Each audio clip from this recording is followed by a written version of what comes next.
This chapter is over an hour and 16 minutes long, but I do think it's interesting as speculation.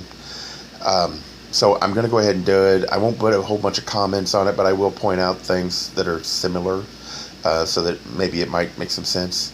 But there won't be any other comments. Okay. Anyway, Kolbrin Bible, Book 5, Chapter 34. It seems to cover the whole 18th dynasty. And the 18th dynasty is classified as the first dynasty of the New Kingdom period. It boasts several of Egypt's most famous pharaohs, including Tutankhamun, the Thutmose dynasty for the 4 pharaohs named Thutmose.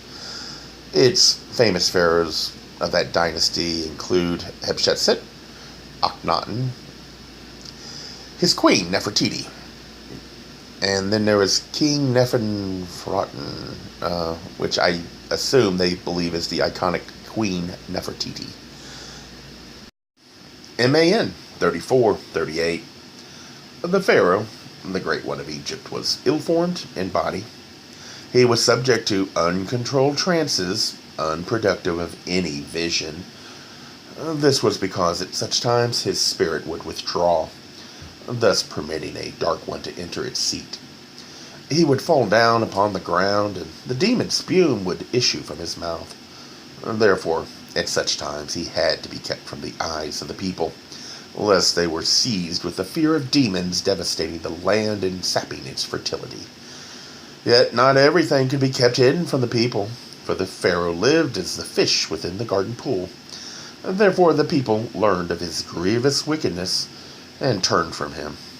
Nevertheless, it was not as bad as the marketplace chatter stated. This Pharaoh had many powerful opponents in high places. The tales are much exaggerated. Some, not knowing the inside of the pot, declared him to be the very light of goodness. Perhaps the truth is that in him, good and evil swung out to the extremes of the balances. Yet weighed one against the other, evil bore down no more in him than in the case of those with much less evil in the scales and much less good to counterbalance it.